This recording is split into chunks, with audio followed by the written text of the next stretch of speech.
सिंह बिला के विशाल हॉल में शमशान घाट जैसी खामोशी फैली हुई थी। फानूस की रोशनियां पूरे आबोताब से चमक रही थीं, मगर वहां पर मौजूद हर इंसान का चेहरा मुरझाया हुआ था। ये कोई शादी का घर नहीं लग रहा था, बल्कि ऐसा महसूस हो रहा था जैसे किसी की मौत पर संवेदना व्यक्त करने के लिए लोग जमा हुए हों। ईशा लाल शादी के जोड़े में सजी फर्श पर बिछी सफ़ेद चांदनी पर बैठी थी। उसका सिर घुटनों में छिपा हुआ था और उसका नाजुक सा वजूद किसी सूखे पत्ते की तरह कांप रहा था। उसके सामने पंडित जी ने शादी की सारी तैयारियां कर रखी थीं और कुछ कह रहे थे, मगर उसकी आंखों के सामने मंजर धुंधले से हो रहे थे। वर और वधू फेरों के लिए खड़े हो जाएं। पंडित जी की भारी आवाज़ हॉल में गूंजी तो ईशा का दिल चाहा कि वो चीख चीख कर इनकार कर दे, कह दे कि ये शादी नहीं, ये ज़बरदस्ती है। मगर उसकी नज़र अपने साथ खड़े उस शख्स पर गई जिसकी आंखों में खून उतर आया था। वीर सिंह ने अपनी शॉल के नीचे हाथ छिपा रखा था, जहां पिस्तौल की मौजूदगी का एहसास ईशा की रगों में खून जमाने के लिए काफ़ी था। उसने एक नज़र अपने बूढ़े मामा पर डाली, जो वीर सिंह के डर से मूर्तिमान बने खड़े थे। धीरे से उसके वजूद में हलचल हुई और वो उठकर खड़ी हो गई। लेकिन ये हलचल किसी जीवित इंसान की इच्छानुसार नहीं थी, बल्कि एक मजबूर लड़की की थी, अपनी जिंदगी से हार थी। वो उसके पीछे पीछे जिंदा लाश की तरह घसीटती जा रही थी और कुछ ही देर में विवाह संपन्न हुआ था और वो वीर सिंह की धर्मपत्नी बन चुकी थी। कोई बधाई नहीं दी गई, कोई मिठाई नहीं बांटी गई, केवल एक भयानक खामोशी थी जो हर ओर नाच रही थी। विवाह संपन्न होते ही वीर सिंह तेजी से आगे बढ़ा। उसने कोई परवाह नहीं की, सब देख रहे थे। उसने ईशा का हाथ इतनी बेरहमी से दबोचा कि ईशा के मुंह से दबी हुई सी चीख निकल गई। उठो! वो एकदम से गरज उठा। ईशा लड़खड़ाते हुए खड़ी हुई। वीर सिंह उसे किसी निर्जीव कठपुतली की तरह घसीटते हुए सीढ़ियों की ओर ले गया। मेहमान, नौकर, मामा सब तमाशा देखते रहे। किसी ने भी सिंह परिवार के सामने बोलने की हिम्मत नहीं की थी। कमरे का दरवाजा इतनी जोर से धड़ाम से बंद हुआ कि ईशा का दिल छलांग लगाकर गले में आ गया। वीर सिंह ने उसे वहां से पकड़कर कमरे के बीच में जोर से झटका दिया था। ईशा अपने भारी लहंगे में उलझकर कालीन पर गिर पड़ी। अभी वो संभल भी नहीं पाई थी कि वीर सिंह उसके सिर पर किसी सजा की तरह उतर आया। क्या लगा था तुम्हें? तुम मेरी बहन को घर से भगा दोगी, उसकी जिंदगी बर्बाद कर दोगी, हमारे परिवार की इज्जत को दागदार करके चैन से रह पाओगी? उसकी आवाज़ में इतनी गरज थी कि कमरे की दीवारें भी कांप उठीं। ईशा ने भीगी आंखें उठाकर उसे देखा। वीर भाई, भगवान की कसम, मैंने खबरदार। वीर सिंह झुका और उसके जबड़े को अपने मजबूत हाथ में जकड़ लिया। उसकी उंगलियां ईशा के नाजुक गालों में धंस रही थीं। आज के बाद अपनी जुबान से मेरा नाम मत लेना, और भाई तो हरगिज मत कहना। ये रिश्ता तुमने आज अपने हाथों से ख़त्म कर दिया है। जिस तरह मीरा मेरी बहन थी और मीरा की दोस्त होने के नाते तुम भी मेरी बहन के समान थीं और मुझे भाई कहती थीं। लेकिन अब अगर तुम्हारी जुबान पर यह नाम आया तो तुम्हारी जुबान काट दूंगा। ईशा दर्द से बिलक उठी, मगर वीर सिंह की आंखों में दया की कोई झलक नहीं दिखाई दी। वो क्रूर नज़रों से उसे देख रहा था। बहुत शौक था ना तुम्हें सिंह बिला की बहू बनने का? देखो, बना दिया मैंने तुम्हें। लेकिन याद रखना ईशा, ये कमरा तुम्हारे ससुराल का कमरा नहीं, ये तुम्हारी जेल है, और मैं तुम्हारा पति नहीं, तुम्हारा जेलर हूँ। उसने एक झटके से उसका जबड़ा छोड़ दिया और ईशा हिचकियों के साथ रोने लगी। मैं बेगुनाह हूँ। मैंने मीरा को रोका था, उसे समझाने की हर मुमकिन कोशिश की थी कि ये गलत कदम ना उठाओ। मैं तो घर वालों को भी फ़ोन करने वाली थी, लेकिन उसने मेरा फ़ोन छीन लिया था। आप विश्वास क्यों नहीं करते? वो बड़बड़ाई, खुद को बचाने की आखिरी कोशिश कर रही थी। वीर सिंह ने एक तंज भरी और जहरीली हंसी के साथ उसे देखा। विश्वास? तुम जैसी दो कौड़ी की लड़कियों पर विश्वास करना पाप है। तुमने मेरी पीठ में छुरा घोंपा है ईशा। मीरा तो बचपने में बहक गई, लेकिन उसकी सहायक तुम थी। तुम चाहती थीं कि वो भाग जाए ताकि इस घर में तुम्हारा रास्ता साफ हो सके। वो चलता हुआ ड्रेसिंग टेबल के पास गया, वहां पर रखे पानी के जग को उठाया और पूरी ताकत से दीवार पर दे मारा। कांच के टुकड़े हर तरफ बिखर गए। ईशा डर के मारे सिमट कर घुटनों में सिर रखे बैठी थी। वीर सिंह वापस उसके पास आया, उसके कान के पास झुककर धीरे से फुसफुसाया, एक ऐसी फुसफुसाहट जो चीख से भी ज़्यादा डरावनी थी। आज से तुम्हारी जिंदगी का सूरज डूब चुका है। इस चार दीवारी में अब तुम सड़ोगी, घुट घुट कर मरोगी, लेकिन तुम्हें मौत नहीं आएगी। मैं तुम्हें वो पीड़ा दूंगा कि तुम रोज मौत की दुआ मांगोगी, और मैं तुम्हें जीने पर मजबूर करूंगा। तुम मेरी कैद में हो ईशा, उम्र कैद में। ये कहकर वो पलटा, लाइट का स्विच ऑफ किया और अंधेरे में डूबे कमरे से बाहर निकल गया। दरवाजा बाहर से लॉक होने की आवाज आई। अंदर ईशा अंधेरे में कालीन पर पड़ी अपनी कलाई को सहला रही थी, जहां वीर सिंह की उंगलियों के निशान रह गए थे। वो समझ गई थी कि बाहर की दुनिया के लिए वो दुल्हन थी, लेकिन हकीकत में वो आज से एक ऐसे अपराधी की तरह थी जिसे बिना अपराध किए सजा सुना दी गई थी। बाहर कॉरिडोर में खड़ा वीर सिंह अपनी मुट्ठियों को कस रहा था। उसकी इज्जत और अना पर वार करने वाली लड़की को जबरदस्ती अपने नाम कर लेने के बाद उसके अहंकार को भले ही थोड़ी सी तसल्ली मिल गई थी, मगर उसके दिल में एक अजीब सी बेचैनी थी जिसे वो किसी भी पल, किसी भी तौर समझ नहीं पा रहा था। उस लड़की ने जो किया था वो माफ़ी के काबिल नहीं था। गुस्से के मारे उसने जोर से अपनी मुट्ठियां दीवार पर मारी थीं। अंदर एक तूफान था जो कम होने का नाम नहीं ले रहा था। बार बार मीरा का मासूम चेहरा उसकी निगाहों के सामने घूम रहा था। न जाने उसकी मासूम सी बहन कहाँ है और किस हाल में होगी, जिसे भगाने का जिम्मेदार वो सिर्फ और सिर्फ ईशा को समझ रहा था। ईशा, अगर मीरा को कुछ हुआ तो जिंदा नहीं छोड़ूंगा तुम्हें। ऐसी मौत दूंगा कि तुम्हारी 7 नस्लें भी कांप जाएंगी। कमरे में फर्श पर बैठी ईशा हिचकियों के साथ रो रही थी। उसके दिमाग में बार बार वही मंजर घूम रहा था जिसने उसकी जिंदगी को इस नर्क में धकेल दिया था। सिंहबिला की ऊंची और भव्य हवेली पर सुबह के सूरज की किरणें फैल रही थीं, मगर हवेली के अंदर का माहौल किसी आने वाले तूफान की खबर दे रहा था। यह हवेली शहर के सबसे प्रभावशाली और अमीर व्यक्ति वीर सिंह की थी, जिसके नाम से ही लोग कांपते थे। उसकी मौजूदगी में ऊंची आवाज में सांस लेना भी जुर्म माना जाता था। लेकिन आज आज हवेली के पूरब वाले हिस्से के कमरे में एक अलग ही हलचल मची हुई थी। मीरा, भगवान के लिए ऐसा मत करो, वीर भाई हम सबकी जान ले लेंगे। ईशा ने कांपती आवाज में कहते हुए मीरा का हाथ थाम लिया था, जो जल्दी जल्दी अपने कपड़े बैग में ढूंस रही थी। मीरा, जो वीर सिंह की इकलौती और सबसे प्यारी बहन थी, उसने झटके से अपना हाथ छुड़ाया। उसकी आंखों में बगावत और जुनून जल रहा था। तुम हटो रास्ते से ईशा, मैं इस कैद खाने में अब एक पल भी नहीं रह सकती। भाई की पाबंदियां, उनके आदेश, उनका अहंकार, मेरा दम घुटता है यहाँ पर। तुम तो यहाँ मेहमान के तौर पर हो ईशा, तुम पर ये लोग ज़्यादा पाबंदियां नहीं लगा सकते क्योंकि तुम इस परिवार की नहीं हो। लेकिन मैं अब इनकी पाबंदियां और नहीं सह सकती। आखिर को इंसान हूँ, मैं भी खुलकर सांस लेना चाहती हूँ, और मैंने फैसला कर लिया है कि मैं अहम के साथ जा रही हूँ और मुझे कोई रोक नहीं सकता। ईशा, जो अपने माता पिता की मौत के बाद अपने मामा विपुल जी के घर एक अनाथ की तरह रह रही थी, जैसे जैसे जवान होती गई उसकी जवानी उस पर खूब रंग बिखेर रही थी। और एक दिन उसकी मामी ने एक अमीर बुढ़े से उसका सौदा कर दिया, और जिस रात वो बेहोश करके उसे बुढ़े के साथ ईशा को हमेशा के लिए विदेश भेजने वाली थी, ईशा के मामा को अपनी पत्नी के बारे में, अपनी पत्नी की साजिश के बारे में पता चल गया। लेकिन वो मजबूर थे, अपनी पत्नी के आगे कुछ बोल नहीं सकते थे, मगर अपनी बहन की आखिरी निशानी ईशा को भी बर्बाद होते नहीं देख सकते थे। उन्होंने चुपके से ईशा को घर से भगा दिया और ईशा ने अपनी दोस्त मीरा के घर जाकर पनाह ली। मीरा के घर वाले अच्छे थे, उसे अपने घर में रख लिया और मीरा की तरह उसके साथ सगी बेटियों जैसा व्यवहार करने लगे। मीरा की तरह वो भी वीर सिंह को वीर भाई कहती थी और मीरा को अपनी बहन जैसा मानती थी। और आज जब मीरा इस घर की बंदिशों से तंग होकर घर को छोड़कर जा रही थी, तो ईशा को ये बिल्कुल भी बर्दाश्त नहीं हो रहा था।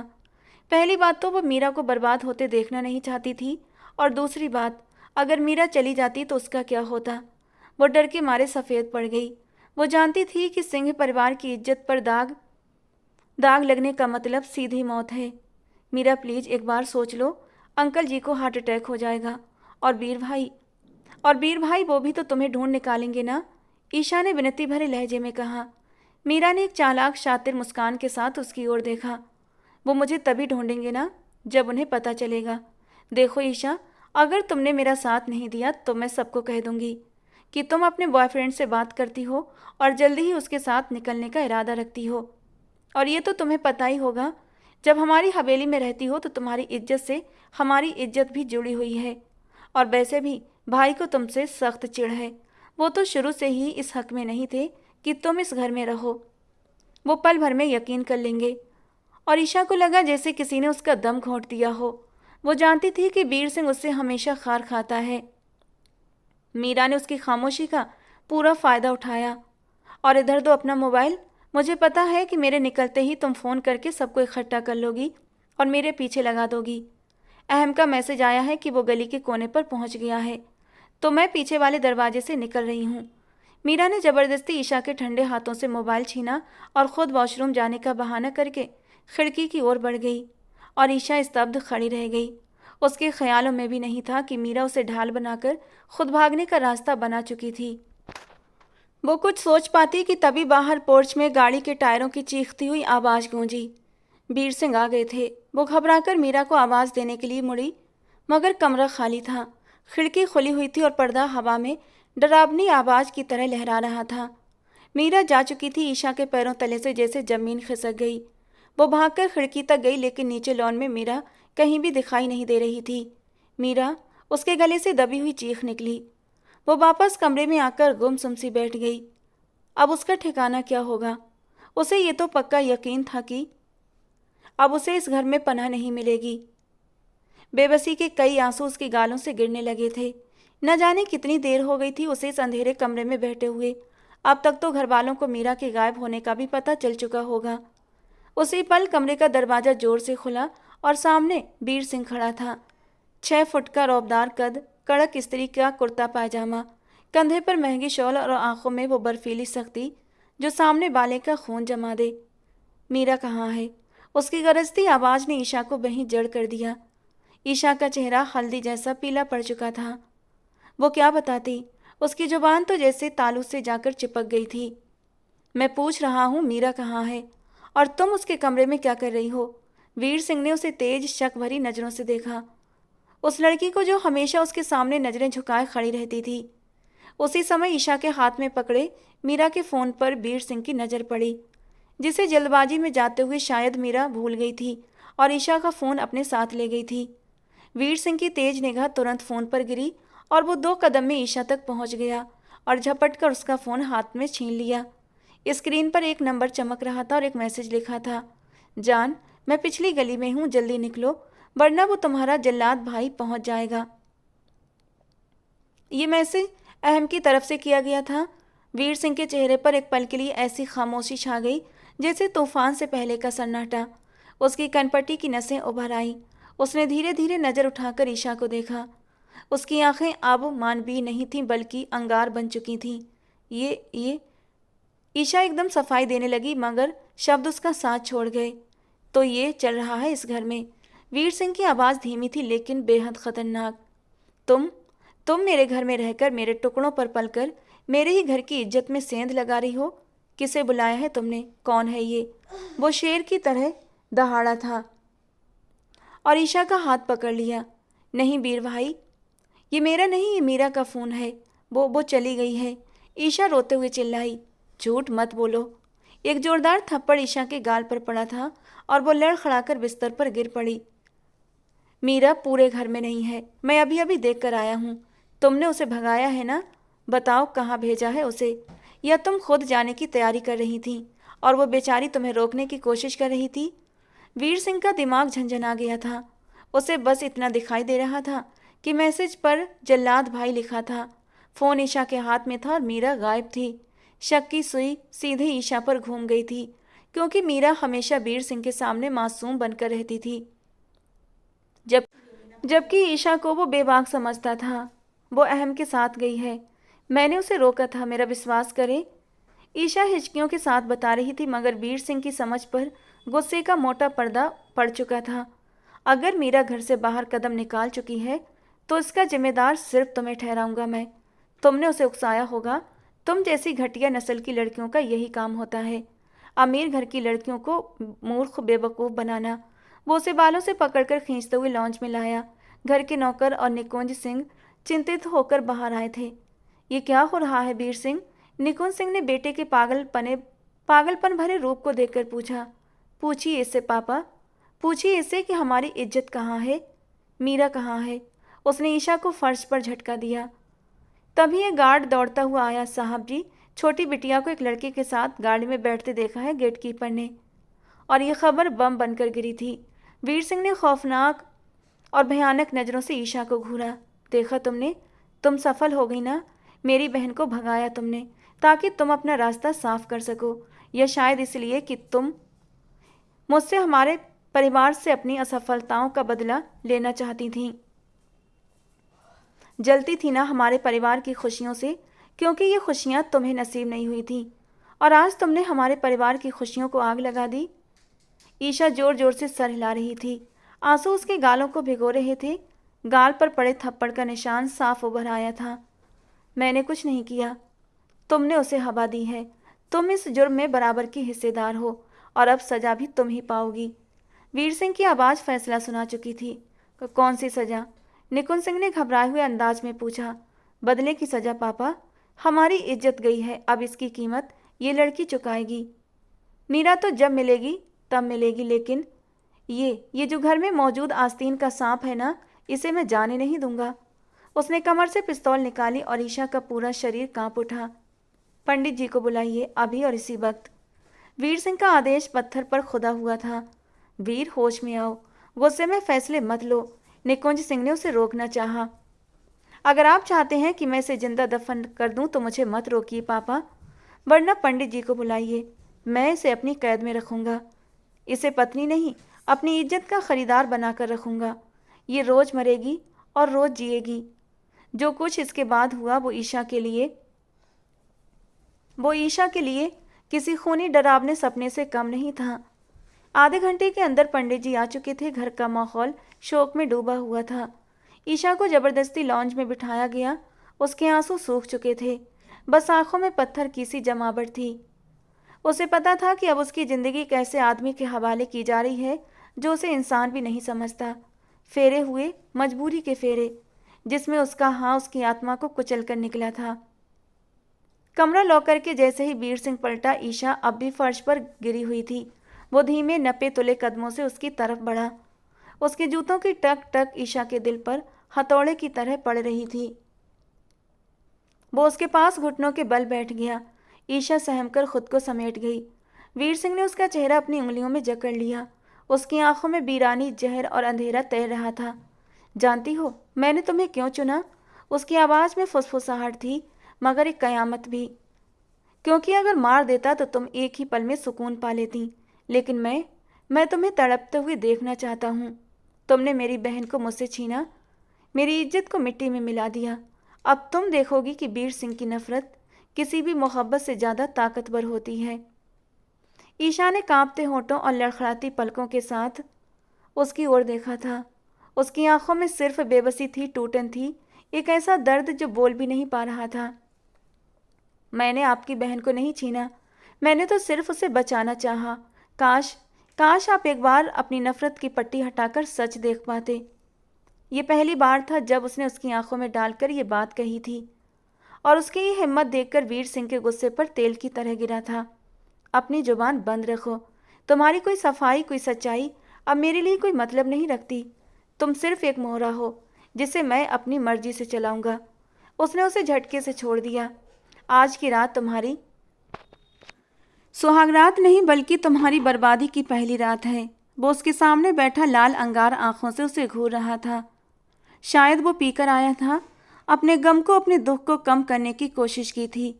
ईशा ने मुंह फेर लिया, और ये मुंह फेरना जैसे वीर सिंह के गुस्से को हवा दे गया। उसने कसकर ईशा के जबड़ों को दबोच लिया। तुम्हारी इतनी हिम्मत नहीं कि तुम मुझे अकड़ दिखा सको। हर रात तुम्हारी अकड़ और जिद तोड़ूंगा, तुम्हें अपने बिस्तर की शोभा बनाऊंगा, लेकिन मेरे दिल में, मेरी जिंदगी में कभी शामिल नहीं हो सकोगी। वो बेदर्दी से उसके नाजुक होंठों पर झुका था। इतनी शिद्दत से उसे तकलीफ दे गया कि वो तड़प उठी थी। खून की कुछ बूंदें उसके नाजुक होंठों से छलक उठी थीं। उसकी आंखों का जुनून देखकर वो डर गई, लेकिन वीर सिंह अपने होश में कहाँ था। कंधों से पकड़कर उसे बेड पर बिठाया था, लेकिन उंगलियां उसके कंधों में धंसी जा रही थीं। बड़ी बेदर्दी से उसने ईशा को हर चीज़ से आज़ाद किया था। उसकी नाजुकी और उसकी खूबसूरत, नरम, मुलायम, दूधिया धड़कनों को देखते वो बेकाबू हुआ था। और ईशा ने अपनी आंखें बंद कर ली थीं। बेबसी का ये हाल था कि उसने अपने आप को उस जालिम के हवाले कर दिया था। जो बेखुदी या मदहोशी में उसकी धड़कनों पर नहीं झुका था, बल्कि अपने अंदर जलती गुस्से की आग को कम करने के लिए उसके ऊपर झुका था। और उसने उसके वजूद के हर नाजुक हिस्से को बुरी तरह रौंदा था और उसने अपनी सिसकियों को अपने होठों में दबा लिया था। अपनी मनमानी करने के बाद वो उससे दूर हुआ था। अब कमरे में हल्का अंधेरा था, लेकिन उस हल्के अंधेरे में उसके दूधिया चेहरे पर चमकते आंसुओं की बूंदें साफ दिखाई दे रही थीं। लेकिन उन आंसुओं का, उन सिसकियों का वीर सिंह के पत्थर दिल पर कोई असर नहीं हुआ था। शर्ट के बटन लगाता हुआ वो पीछे हटा था। यहीं अब अंधेरे में बैठकर सोचो कि तुमने किससे टकराने की हिम्मत की है। वो खड़ा हुआ, कमरे की सारी लाइटें बंद की और बाहर चला गया। कमरा काले अंधेरे में डूब गया। बाहर बारिश शुरू हो चुकी थी। बादलों की गड़गड़ाहट और बिजली की कड़क बिल्कुल वीर सिंह की आवाज़ जैसी लगी, सख्त, बेरहम, काटने वाली। ईशा ने बेबस होकर घुटनों में सिर देकर रोना शुरू कर दिया। ऐसा रोना जैसे दिल फट जाए। वो अनाथ थी, बेसहारा थी, लेकिन बदचलन नहीं थी, और आज उस पर बदचलनी की मोहर लगा दी गई थी। उसके वजूद को रौंद दिया गया था। वो सारी रात उसी ठंडे फर्श पर बैठी रही। उसकी आंखें, उसका चेहरा, उसका दिल अब सूज चुका था। उसे मीरा पर गुस्सा आ रहा था, उस दोस्त पर जिसने अपनी खुशी के लिए ईशा की पूरी जिंदगी बर्बाद कर दी। हे भगवान, तू जानता है कि मैं बेगुनाह हूँ, तू देख रहा है ना। उसने दोनों हाथों में चेहरा छुपाकर फूटे दिल से शिकवा किया। अगली सुबह जब सूरज निकला तो ईशा वहीं फर्श पर सोई हुई थी। दरवाजा खुला, नौकरानी अंदर आई। बिटिया उठ जाओ। नौकरानी की आवाज में सहानुभूति कम और डर ज्यादा था।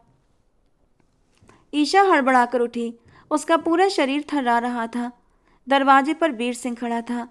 वो एकदम फ्रेश दिखाई दे रहा था, तैयार होकर ऑफिस जाने के लिए। उसके चेहरे पर रात के तूफान के भाव नहीं, बल्कि एक ठंडी संतुष्टि थी। उठ गई? उसने सपाट लहजे में पूछा। ये मत समझो कि अब विवाह हो गया तो तुम रानी बनकर राज करोगी। नाश्ता तैयार है, लेकिन आओ, और सबके साथ नहीं, बल्कि रसोई में नौकरों के साथ नाश्ता करोगी, क्योंकि मेरी नज़र में तुम्हारी औकात अभी भी एक नौकरानी से अधिक नहीं है। ईशा के दिल पर जैसे चुभन हो गई। उसने मुश्किल से अपने आंसू रोके। और हाँ, वीर सिंह ने जाते जाते पलट कर कहा, मीरा की तलाश मैंने शुरू कर दी है। जिस दिन वो मिलेगी उस दिन सारा सच सामने आएगा। और दुआ करना कि तुम सच्ची हो, क्योंकि अगर मीरा ने पुष्टि कर दी कि तुम उसके फरार होने में शामिल थी, तो फिर जो हाल मैं तुम्हारा करूँगा ना, वो इतिहास में दर्ज होगा। मुझे यकीन तो पूरा है कि तुमने ही मीरा को भगाया है, लेकिन फिर भी मैं मीरा के मुंह से सुनकर पुष्टि करना चाहता हूँ। वो चला गया, अपनी परफ्यूम की खुशबू और धमकियों की प्रतिध्वनि छोड़कर। ईशा दीवार के सहारे खड़ी हो गई। उसके होठों पर एक कड़वी मुस्कान आई। जिस दिन सच सामने आएगा वीर सिंह, उसने दिल में कहा, उस दिन आपका पछतावा शुरू होगा, और तब मैं आपको माफ़ नहीं करूँगी। उसने अपना दुपट्टा सीधा किया, आंसू पोंछे और सिर उठाकर कमरे से बाहर कदम रखा। वफा की जंजीर उसके पैरों में पड़ चुकी थी। अब देखना ये था कि ये जंजीर उसे तोड़ती है या वो उस जंजीर को पिघला देती है। हवेली की ऊंची दीवारों में बंद ईशा के लिए समय जैसे थम सा गया था। हर गुजरता दिन उसके लिए नई आपदा लेकर आता, और हर रात एक नया दर्द। वो हर रात उसके नाजुक वजूद पर अपनी नफरतें उड़ेलता था। विवाह के बाद 2 सप्ताह उसकी जिंदगी के सबसे भयानक दिन थे, जिनमें उसने अपने आत्मसम्मान को रेजा रेजा होते देखा। वीर सिंह ने अपने कहे हुए हर शब्द की पूरी पालना की थी। उसने ईशा को पत्नी नहीं बल्कि एक अपराधी बनाकर रखा था। उसे घर के किसी सदस्य से बात करने की अनुमति नहीं थी। ईशा पूरा पूरा दिन घर के कामों में व्यस्त रहती। नौकरों के रोकने के बावजूद वीर सिंह का आदेश था कि ईशा इस घर की बहू नहीं बल्कि नौकरानी है, और उसे अपनी औकात याद रखनी चाहिए। ईशा के हाथ जो कभी किताबें थामते थे, अब साबुन और झाड़ू से खुरदरे हो चुके थे। उसका रंग जो गुलाब की तरह खिलता था, अब मुरझाए पत्तों की तरह पीला पड़ चुका था। आंखों के चारों ओर गहरे काले घेरे उसकी बेबस रातों की गवाही दे रहे थे। लेकिन वीर सिंह की नज़रों में नफरत की इतनी मोटी पट्टी लगी थी कि उसे ईशा की चुप्पी में छिपी चीखें सुनाई नहीं देती थीं। मीरा के न मिलने की जलन और गुस्सा वीर सिंह को और भी कठोर बना देता था। एक रात जब ईशा किचन में बर्तन धो रही थी, उसका सिर दर्द से फटा जा रहा था और शरीर बुखार से तप रहा था। वीर सिंह पानी पीने के इरादे से अंदर आया। ईशा को सिंक पर झुके देखकर उसके होंठों पर एक तंज भरी मुस्कान उभरी। क्या नाटक है ये? उसकी ठंडी आवाज़ सुनकर ईशा चौंकी और हाथ से प्लेट छूटकर फर्श पर गिरी और प्लेट के टुकड़े टुकड़े हो गए। वीर सिंह का पारा चढ़ गया। ये तुम्हारे बाप का घर नहीं है जो तुम चीजें तोड़ती फिर रही हो। अभी और इसी समय साफ करो, उसने दहाड़ते हुए कहा और ईशा कांपते हाथों से कांच के टुकड़े समेटना शुरू करने लगी। बुखार की वजह से उसे बुरी तरह से चक्कर आ रहे थे कि तभी एक नुकीला टुकड़ा उसकी उंगली में चुभ गया और खून फूट पड़ा, लेकिन उसके मुंह से एक आह तक न निकली, क्योंकि वो जानती थी कि उसकी आह पर वीर सिंह को कोई रहम नहीं आएगा, बल्कि वो उसे और अधिक तिरस्कार का शिकार बनाएगा। बहुत नाजुक बनने की कोशिश मत करो। ये खून और ये आंसू मेरे सामने बहाने की जरूरत नहीं। मैं जानता हूँ कि तुम्हारी जैसी औरतें ये सब सहानुभूति पाने के लिए करती हैं। वो नफरत भरे स्वर में कहते हुए पानी पिए बिना वहां से चला गया। ईशा वहीं खून से भरी उंगली थामे फर्श पर बैठ गई। उसके आंसू जो उसके घाव पर टपक रहे थे बुरी तरह जलन पैदा कर रहे थे, लेकिन दिल का घाव इससे कहीं ज्यादा गहरा और दर्दनाक था। अगली सुबह हवेली में अजीब सी हलचल थी। निकुंज सिंह चिंता में लॉन्ज में टहल रहे थे, जबकि वीर सिंह फोन पर किसी पुलिस अफसर पर चिल्ला रहा था। मुझे मेरी बहन चाहिए इंस्पेक्टर। अगर आज शाम तक मीरा का कोई पता नहीं चला तो पूरा थाना हिला दूंगा। वो फोन बंद करके सोफे पर गिर पड़ा। उसके चेहरे पर थकान और गुस्से के निशान साफ दिखाई दे रहे थे। ईशा झाड़ू लगाती वहां से गुजर रही थी जब वीर सिंह की नज़र उस पर पड़ी। वो एकदम गुस्से से उठकर खड़ा हुआ और तेजी से उसकी ओर बढ़ा।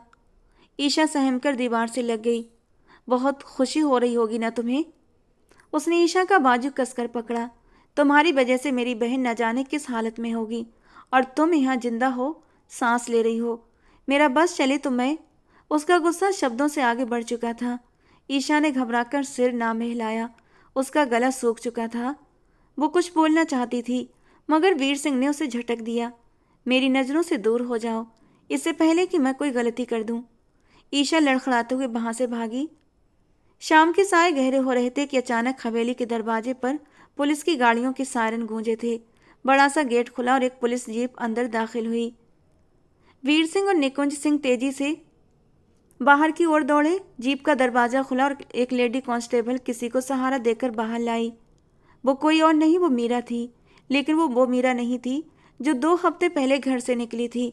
उसके कपड़े जगह जगह से फटे हुए थे, पैरों में जूते तक नहीं थे, चेहरा चोटों से भरा था और वो पूरे शरीर के साथ कांप रही थी, जैसे उसकी आत्मा भी डर से सिकुड़ गई हो। मीरा! निकुंज सिंह चीखते हुए उसकी ओर भागे और उसे गले से लगा लिया। वीर सिंह पत्थर की तरह खड़ा रह गया। अपने फूल सी बहन की यह हालत देखकर उसकी रूह कांप उठी। वो टूटे कदमों से आगे बढ़ा। ये सब किसने किया? उसकी आवाज़ दर्द से और आग से मिला हुआ तूफान थी। इंस्पेक्टर ने गहरी सांस लेकर कहा, सिंह साहब, वो लड़का अहम, वो एक ठग था। उसे दूसरे शहर ले गया, इसके गहने और पैसे लूट लिए और फिर इसे एक होटल में छोड़कर भाग गया। हमने वहाँ छापा मारा तो ये वहीं मिली। ये सुनते ही वीर सिंह की मुट्ठियाँ कस गईं। उसका खून खौल उठा। वो घुटनों के बल बहन के पास बैठ गया। मीरा, मेरी गुड़िया। उसने कांपते हाथ से मीरा के सिर पर हाथ रखा। भाई की आवाज़ सुनते ही मीरा फूट फूट कर रो पड़ी, ऐसे जैसे उसका दिल महीनों के बाद एक बोझ उतार रहा हो।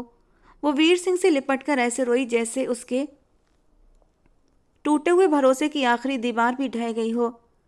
निकुंज सिंह उसे सहारा देकर अंदर ले गए। डॉक्टर को तुरंत बुलाया गया। ईशा अपने कमरे की खिड़की से ये सब देख रही थी। उसके दिल में मीरा के लिए दर्द उमड़ आया।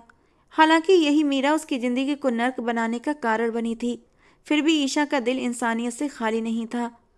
कुछ देर के बाद जब मीरा को होश आया तो वो बिस्तर पर लेटी छत को घूर रही थी। वीर सिंह उसके सिरहाने बैठा उसका हाथ सहला रहा था। भाई! मीरा की कमज़ोर आवाज़ निकली। मैं यहाँ हूँ गुड़िया, मैं उस अहम को जिंदा नहीं छोड़ूंगा। लेकिन मुझे तुमसे भी शिकायत है मीरा, बहुत नाराज़ हूँ तुमसे। एक बार अपने भाई पर भरोसा तो करती। अगर तुम्हें उस लड़के से मोहब्बत थी तो मुझे बताती, मैं उसकी पूरी इंक्वायरी निकलवाता, और अगर वो मुझे तुम्हारे लायक लगता तो मैं खुद ही उससे तुम्हारी शादी करवाता। लेकिन तुमने तो खुद ही सब कुछ डिसाइड कर लिया। लेकिन अब भी कुछ नहीं बिगड़ा। तुम चिंता मत करो, सब ठीक हो जाएगा। वीर सिंह ने उसे भरोसा दिलाया और मीरा ने आंखों से बहते आंसुओं के बीच भाई को देखा। अहम ने मुझे धोखा दिया भाई, मगर मैंने भी किसी को धोखा दिया है। वीर सिंह चौंक गया। क्या मतलब? मीरा ने हिचकी लेते हुए कहा। ईशा। ईशा कहाँ है? ईशा का नाम सुनते ही वीर सिंह के चेहरे पर कठोरता आ गई। उसका नाम मत लो। उसी ने तुम्हें भगाया था ना। मुझे पता है कि मेरी बहन कितनी मासूम है और वो लड़की ईशा कितनी तेज तर्रार।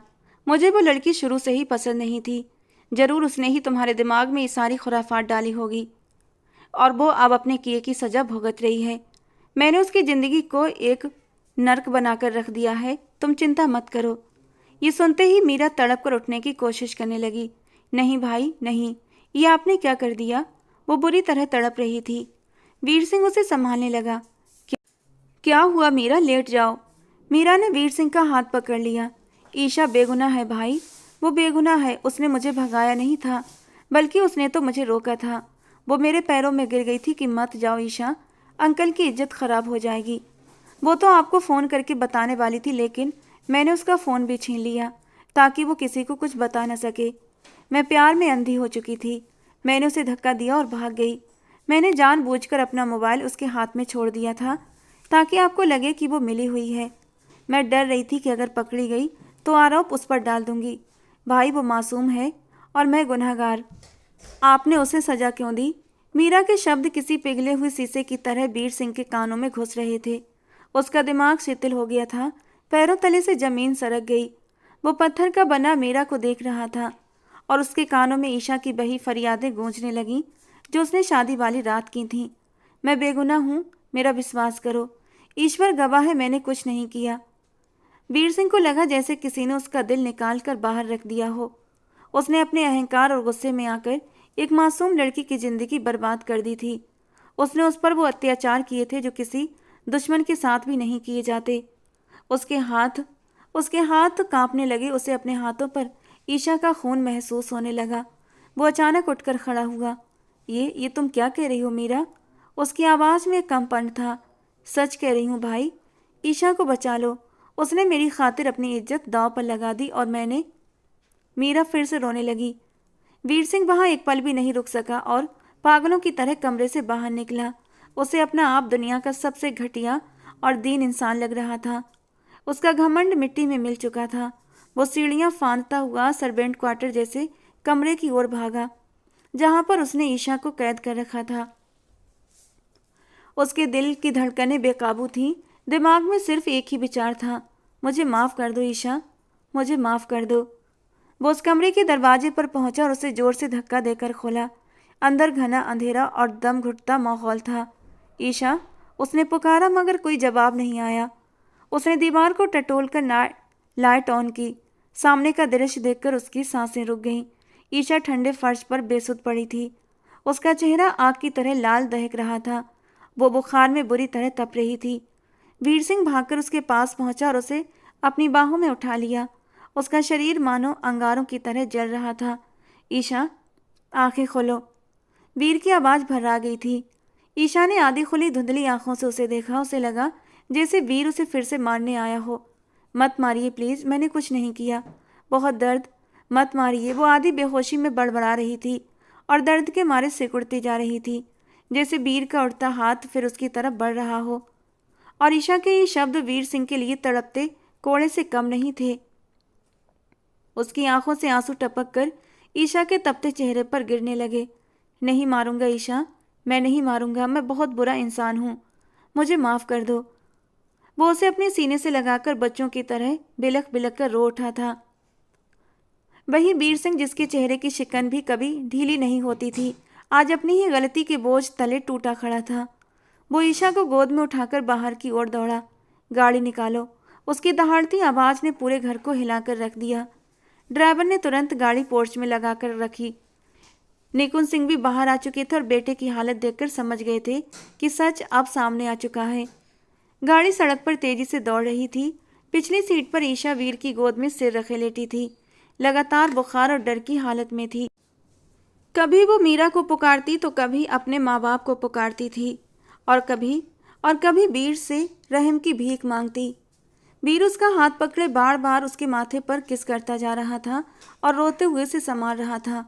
बस थोड़ा और ईशा, बस थोड़ा और, हम अस्पताल पहुंचने वाले हैं। मैं हूं ना, मैं तुम्हें कुछ नहीं होने दूंगा।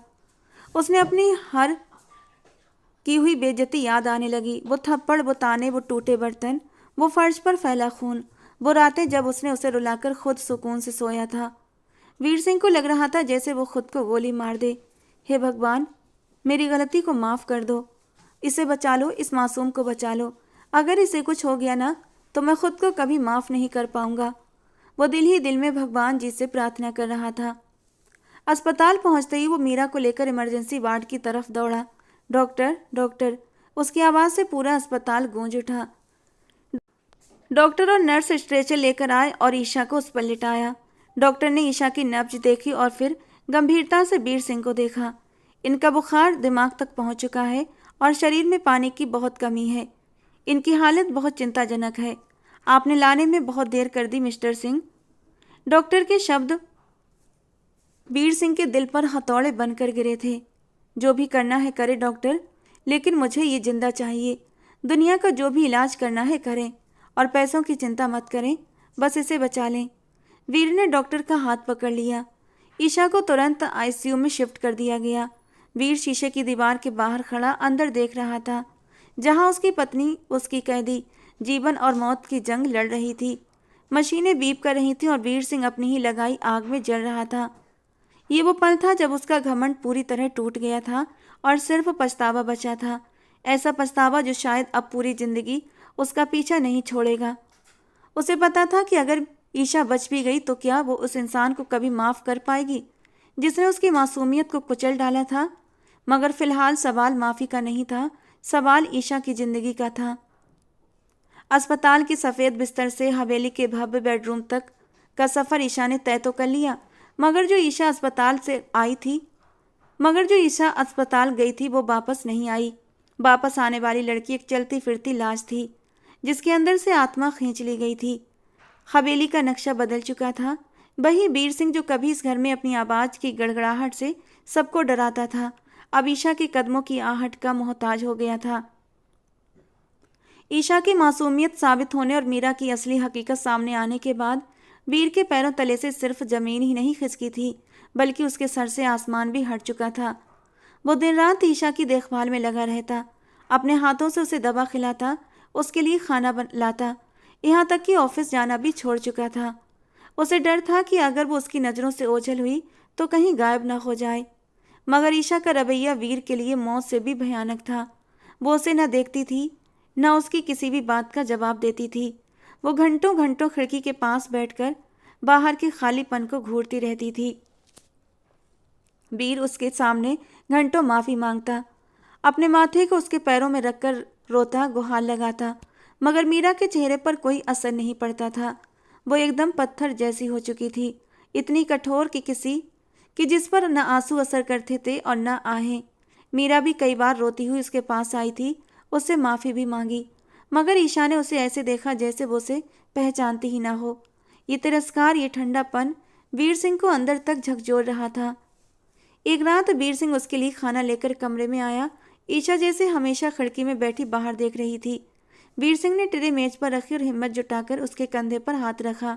ईशा, कुछ खा लो, डॉक्टर ने कहा है दवा खाली पेट नहीं लेनी। ईशा ने कोई जवाब न दिया और न ही ली। वीर सिंह का सब्र जवाब दे गया। वो पिछले 1 महीने से उसकी चुप्पी की सजा भुगत रहा था। उसने ईशा को कंधों से पकड़कर अपनी तरफ घुमाया। बोलती क्यों नहीं हो तुम? वो तड़प कर चिल्लाया। चीखो मुझ पर, चिल्लाओ, गालियां दो, मारो मुझे, मेरा गिरेबान फाड़ दो, मुझसे बदला लो ईशा, मगर भगवान के लिए ऐसे चुप मत रहो। तुम्हारी ये चुप्पी मेरा दम घोट रही है। मुझे लगता है कि मैं पागल हो जाऊंगा। वीर सिंह उसके सामने बिखर चुका था। उसकी आंखों से आंसू बह रहे थे। वो उसकी प्रतिक्रिया चाहता था, चाहे वो नफरत ही क्यों ना हो। मगर ईशा ने अपनी खाली और वीरान आंखों से उस इंसान को देखा जो अब उसका अपराधी कम और भिखारी ज़्यादा लग रहा था। उसके होंठ हिले और बहुत दिनों बाद आज उसकी आवाज़ निकली, इतनी ठंडी और सपाट कि कमरे का तापमान घट गया। वीर सिंह, मरे लोग बोलते नहीं हैं। आपने जिस ईशा से शादी की उसे आप उसी रात मार चुके थे। अब आप लाश से बात कर रहे हैं और लाशें न बदला लेती हैं और न माफ़ करती हैं, वो बस चुप रहती हैं। ईशा के ये शब्द वीर सिंह के सीने में खंजर की तरह गड़ गए थे। वो लड़खड़ाकर पीछे हटा। उसके पास कहने को कुछ भी नहीं बचा था। ईशा ने उसे जीवित दफना दिया था। वीर सिंह कमरे से निकल गया क्योंकि वो उसकी आंखों में अपनी मौत का दृश्य और नहीं देख सकता था। दिन ऐसे ही रेंगते रहे। ईशा अपनी दुनिया में बंद थी कि प्रकृति ने उसे एक और झटका दिया। पिछले कुछ दिनों से उसे अपने शरीर में अजीब भारीपन महसूस हो रहा था। चक्कर आना और मतली होना आम हो गया था और वो समझ गई थी कि क्या मामला है। उसने घर में मौजूद प्रेगनेंसी किट से टेस्ट किया और परिणाम पॉजिटिव देखकर वो वॉशरूम के ठंडे फर्श पर बैठ गई। वो उम्मीद से भरी थी। उस व्यक्ति की संतान उसके अंदर पल रही थी जिसने उसकी इज्जत को अपने अहंकार के रेत में कुचला था। एक पल के लिए उसका दिल चाहा कि वो चिल्लाए और रोए, मगर फिर एक डर ने उसे जकड़ लिया। वीर सिंह का वो एक शब्द कानों में गूंजा, तुम जैसी दो कौड़ी की औरतें। और उसे लगा कि अगर वीर सिंह को उस बच्चे का पता चला तो या तो वो उसके चरित्र पर फिर से शक करेगा या इस बच्चे को उससे छीन लेगा। सिंह परिवार का वारिस होने के नाते वो इस बच्चे को अपने पास रख लेगा और ईशा को दूध से मक्खी की तरह निकाल फेंकेगा, या शायद उस बच्चे को अपने अहंकार की भेंट चढ़ा दे। ईशा ने निर्णय कर लिया, वो अपनी संतान को इस जंजीर का हिस्सा नहीं बनने देगी। वो इस बच्चे को वीर सिंह का साया भी नहीं पड़ने देगी। ये बच्चा सिर्फ उसका है। वो इसे लेकर दूर चली जाएगी, बहुत दूर। और फिर वो रात बहुत भयानक थी। आसमान पर काले बादल छाए हुए थे और मूसलाधार बारिश हो रही थी। हवेली के सभी लोग गहरी नींद में थे। वीर सिंह भी सोफे पर सिर टिकाए सो रहा था, या शायद सोने का नाटक कर रहा था क्योंकि उसे अब बिस्तर पर नींद नहीं आती थी। ईशा ने अपने कुछ कपड़े एक छोटे से बैग में डाले। उसने कोई आभूषण या कीमती चीज हाथ में नहीं ली थी। उसने अपनी उंगली से वो अंगूठी उतारी जो शादी की रात वीर सिंह ने जबरदस्ती उसकी उंगली में पहनाई थी, और उस अंगूठी को ड्रेसिंग टेबल पर उतार कर रख दिया। ये इस रिश्ते के खत्म होने का ऐलान था। उसने एक आखिरी नज़र सोते हुए वीर सिंह पर डाली। उसके दिल में अब नफरत नहीं थी, सिर्फ एक खालीपन था, ऐसा खालीपन जो कभी भर नहीं सकता था। मैं जा रही हूँ वीर सिंह, आपको आपके पछतावों के साथ अकेला छोड़कर। शायद यही आपकी असली सजा है, उसने दिल में कहा और धीरे कदमों से कमरे से बाहर निकल गई। वो हवेली के हर कोने से परिचित थी। पिछले दरवाजे का लॉक खोलते हुए उसके हाथ एक पल के लिए कांपे थे, मगर पेट में पल रही नन्ही सी जान का एहसास उसे हिम्मत दे गया था। वो बारिश में भीगती हुई बाहर निकल गई।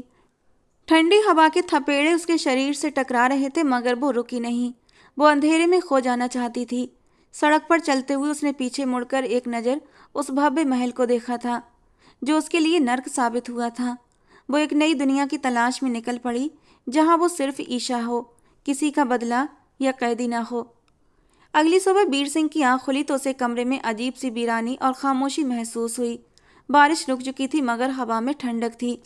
उसने बिस्तर की तरफ देखा, वो खाली था। उसे लगा ईशा वॉशरूम में होगी या फिर शायद नीचे गई होगी। वो उठकर फ्रेश होने के लिए चला गया। जब वो बाहर निकला तो उसकी नज़र ड्रेसिंग टेबल पर पड़ी जहां रोशनी में कुछ चमक रहा था। वो आगे बढ़ा और उस अंगूठी को उठा लिया। उसके दिल की धड़कन एकदम रुक सी गई। अंगूठी के नीचे कागज का कोई टुकड़ा नहीं था, कोई खत नहीं था, लेकिन वो सब समझ गया था। वो भागकर अलमारी की तरफ गया, कपड़े गायब थे। ईशा, वो चिल्लाते हुए कमरे से बाहर भागा। पूरे घर में हड़कंप मच गया। हर कमरा, हर कोना खंगाला गया, मगर ईशा कहीं नहीं थी। गेटकीपर ने बताया कि पिछला दरवाज़ा खुला हुआ था।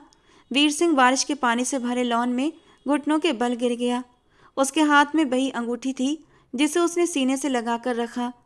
अब वो दहाड़े मार मार कर रो रहा था, मुझे छोड़कर मत जाओ ईशा, मैं मर जाऊंगा। मैं वादा करता हूँ सब ठीक कर दूंगा, वापस आ जाओ। उसकी आवाज़ हवेली की दीवारों से टकराकर वापस आ रही थी, मगर सुनने वाली तो चली गई थी। वो उसकी कैद से, उसकी दुनिया से और उसकी पहुंच से बहुत दूर जा चुकी थी। वीर सिंह जो समझता था कि वो हाकिम है, आज वो भिखारी बन चुका था। एक ऐसा भिखारी जिसका कटोरा खाली था और जिसकी प्रार्थनाएं अस्वीकार हो चुकी थीं। उसे अब सारी जिंदगी इस खाली कमरे में और इस अंगूठी के साथ बितानी थी। इंतजार की एक लंबी और एक दर्द भरी रात शुरू हो चुकी थी जिसकी कोई सुबह नजर नहीं आ रही थी। समय का पहिया बड़ी बेरहमी से घूमता है और अपने पीछे वो निशान छोड़ देता है जो कभी नहीं मिटते। 4 साल का लंबा समय बीत चुका था। इन 4 सालों में हवेली की दीवारें और भी ऊंची और वीरान हो चुकी थीं। वीर सिंह अब वो घमंडी और अहंकारी शख्स नहीं रहा था जिसकी दहाड़ से पूरा शहर कांपता था, बल्कि अब वो एक ऐसा जिंदा लाश बन चुका था जो सांस तो लेता था मगर जिसके अंदर जिंदगी की कोई ऊर्जा नहीं रही थी। ईशा की जुदाई ने उसे राख कर दिया था। इन 4 सालों में उसने कोई ऐसा मंदिर, कोई ऐसा शहर, कोई ऐसा कोना नहीं छोड़ा था जहां उसने ईशा को खोजा ना हो। उसके बालों में चांदी उतर आई थी और आंखों के नीचे गहरे काले घेरे उसकी नींद रहित रातों और दर्दनाक पछतावों के गवाह थे। अब वो अपने बिजनेस, अपनी संपत्ति और अपनी शानो शौकत से बेपरवाह हो चुका था। उसका एकमात्र उद्देश्य सिर्फ ईशा को ढूंढना था और उसके पैरों में गिरकर अपनी आखिरी सांस लेना था। निकुंज और मीरा उसकी ये हालत देखकर खून के आंसू रोते थे, क्योंकि वो जानते थे कि वीर सिंह को उसका अहंकार मार चुका है और अब उसकी लाश को केवल ईशा ही जीवित कर सकती थी। मगर ईशा का कहीं भी कोई नामो निशान नहीं था। दूसरी तरफ शहर के शोर शराबे से दूर एक सुहावनी वादी के एक छोटे से कस्बे में ईशा अपनी अलग दुनिया बसा चुकी थी। वो एक प्राइवेट स्कूल में टीचर थी और एक छोटे से किराए के फ्लैट में अपनी जिंदगी की पूरी पूंजी अपने 2.5 साल के बेटे रोहन के साथ रह रही थी। इन 4 सालों ने ईशा को भी बदल दिया था। अब वो डरी सहमी लड़की नहीं थी, बल्कि एक बहादुर और आत्मसम्मान वाली माँ बन चुकी थी, जिसने परिस्थितियों की कठोर ठोकरों का अकेले सामना किया था। उसने रोहन की परवरिश में कोई कसर नहीं छोड़ी थी, मगर वो जानती थी कि रोहन की आंखों में जो सवाल हैं, उनका जवाब उसके पास नहीं है। रोहन हूबहू वीर सिंह की परछाई था। वही तीखे नक्श, वही गहरी आंखें, वही माथा और वही गुस्सा। जब वो उसे देखती तो उसका दिल दहल जाता था, क्योंकि उस मासूम चेहरे में उसे अपना अतीत दिखाई देता था। वो वीर सिंह को भुलाना चाहती थी, मगर रोहन का वजूद उसे हर पल उस व्यक्ति की याद दिलाता था जिसने उसकी आत्मा को कुचल दिया था। ईशा ने कसम खाई थी कि वो अपने बेटे पर कभी भी उस क्रूर पिता का साया नहीं पड़ने देगी, मगर तकदीर के फैसले इंसान की कस्मों के बंदिशों के पाबंद नहीं होते। एक दिन स्कूल में वार्षिक फंक्शन था।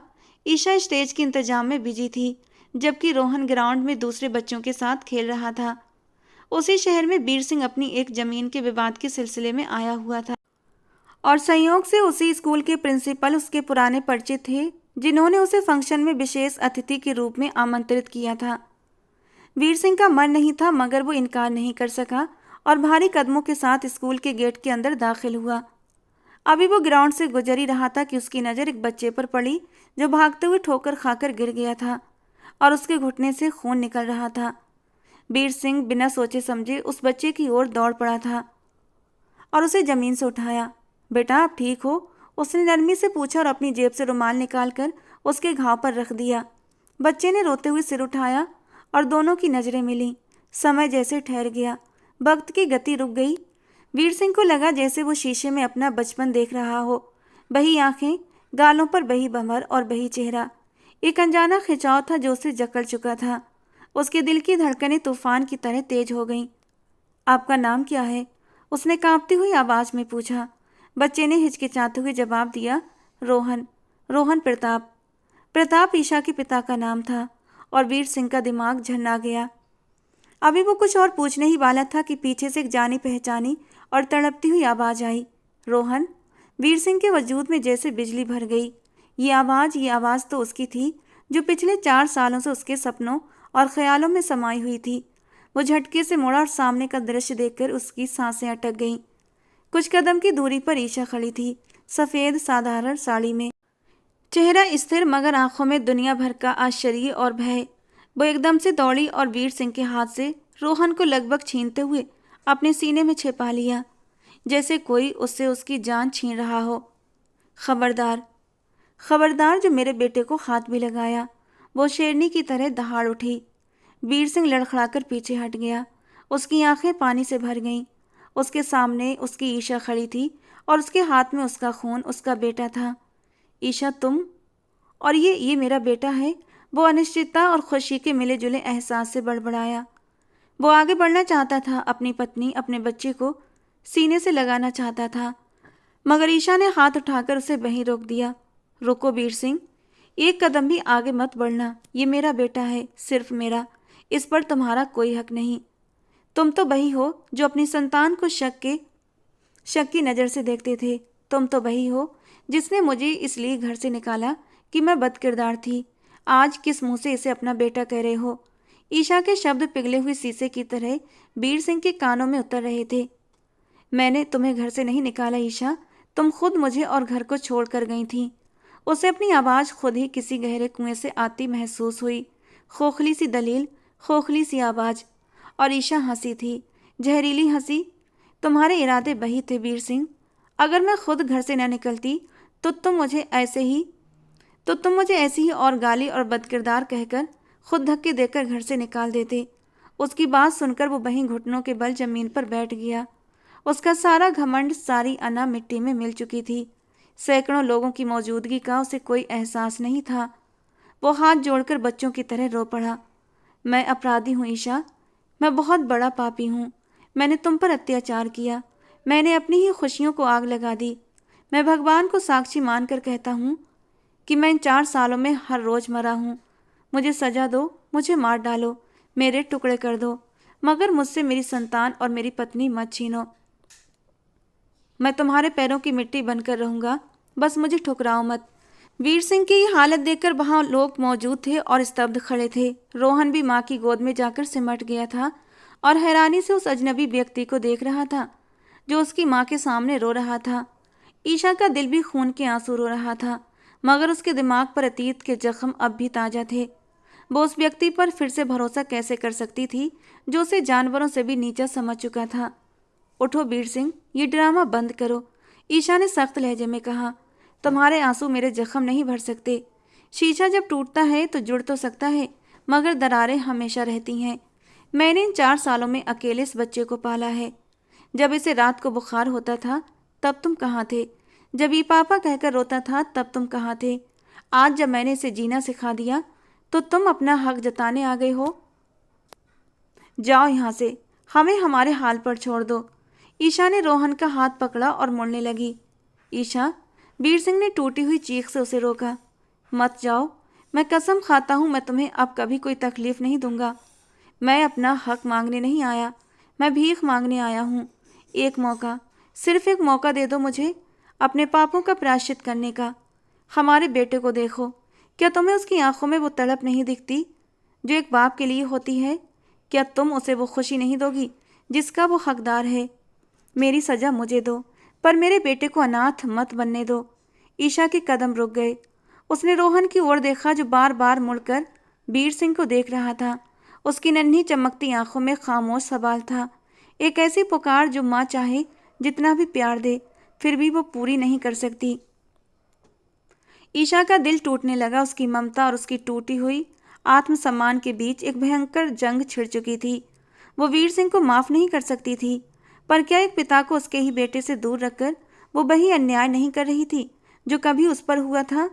क्या बदले में बदला लेना सच में न्याय होता है? उसकी आंखों से आंसू बह निकले। उसने आसमान की ओर देखा, फिर गहरी सांस लेकर खुद को संभाला और फिर मुड़ी। वीर सिंह अभी जमीन पर टूटे हुए इंसान की तरह बैठा था, उम्मीद और निराशा के बीच झूलता हुआ। मैं तुम्हारे साथ नहीं रह सकती वीर सिंह। ईशा की आवाज़ नरम पर अटल थी। वीर का दिल चीर गया। लेकिन ईशा ने उसकी बात काटते हुए कहा, लेकिन मैं अपने बेटे को उसके पिता से दूर नहीं करूंगी। मैं उसे वो कमी नहीं दूंगी जो मैंने झेली है। तुम उससे मिल सकते हो, उसके पिता बन सकते हो, मगर याद रखना, उसने कांपती उंगली उठाकर कहा, तुम सिर्फ रोहन के पिता हो, मेरे पति नहीं। मेरे लिए तुम आज भी वही वीर सिंह हो जिसने मेरी आत्मा को, मेरे वजूद को कुचल दिया था। मैं तुम्हारे साथ चलूंगी सिर्फ इसलिए कि मेरा बेटा अपने पिता के साए में पल सके। मगर उसकी आवाज़ टूटकर फिर दृढ़ हुई। हमारे बीच एक दीवार हमेशा रहेगी, ऐसी दीवार जिसे तुम कभी तोड़ नहीं सकोगे। क्या तुम मानते हो ये सजा भी वीर सिंह के लिए किसी इनाम से कम नहीं थी। उसे अपनी बिखरी हुई जिंदगी में उम्मीद की पहली किरण दिखी। वो जानता था कि ईशा का दिल पाना अब शायद कभी मुमकिन नहीं होगा, पर उसके साए में खड़े रहकर उसके और अपने बेटे के लिए जीकर वो शायद खुद को इंसान साबित कर सके। वो तुरंत सिर झुकाकर बोला, मंजूर है ईशा, सब मंजूर है। तुम जैसा कहोगी वैसा ही होगा। मैं जिंदगी भर इस दीवार की इस पार खड़े होकर तुम्हारी सुरक्षा करूंगा। मैं साबित करूंगा कि मैं सच में बदल गया हूँ। वो उठकर खड़ा हुआ और डरे हुए अपने कांपते हाथ रोहन की तरफ बढ़ाए। ईशा ने एक क्षण के लिए रुकी, फिर रोहन को हल्का सा आगे धकेला। रोहन ने माँ की ओर देखा। ईशा ने आंखों से इजाजत दी तो वो छोटा सा एंजल आगे बढ़ा और वीर सिंह की गोद में झपट पड़ा। वीर सिंह ने उसे कसकर पकड़ा और बेकाबू होकर रो पड़ा। ये आंसू पछतावे के आंसू भी थे और आभार के भी। शाम के समय जब भी गाड़ी में लौट रहे थे, दृश्य कुछ ऐसा था कि रोहन वीर सिंह की गोद में सिर रखकर सो रहा था और वीर सिंह ड्राइविंग सीट पर बैठकर बार बार उसे देख रहा था, जैसे यकीन कर रहा हो कि ये सपना नहीं है। ईशा पिछली सीट पर बैठी खिड़की से बाहर तेजी से गुजरते हुए पेड़ों को देख रही थी। गाड़ी में चुप्पी थी, लेकिन अब ये चुप्पी भयभीत नहीं थी। वीर सिंह के बैक व्यू मिरर से ईशा को देखा। उसकी आंखों में अब हुकूमत नहीं थी, बल्कि एक विनम्रता और आत्मसमर्पण था। वो जानता था कि आगे का सफर लंबा और कठिन है। टूट चुकी वफा की जंजीर को फिर जोड़ा गया था, लेकिन इस बार उसमें प्यार की कड़ियां नहीं थीं, बल्कि समझौते और त्याग की कड़ियां थीं। ईशा ने उसे माफ नहीं किया था, बल्कि उसे एक मौका दिया था कि वो इंसान बन सके।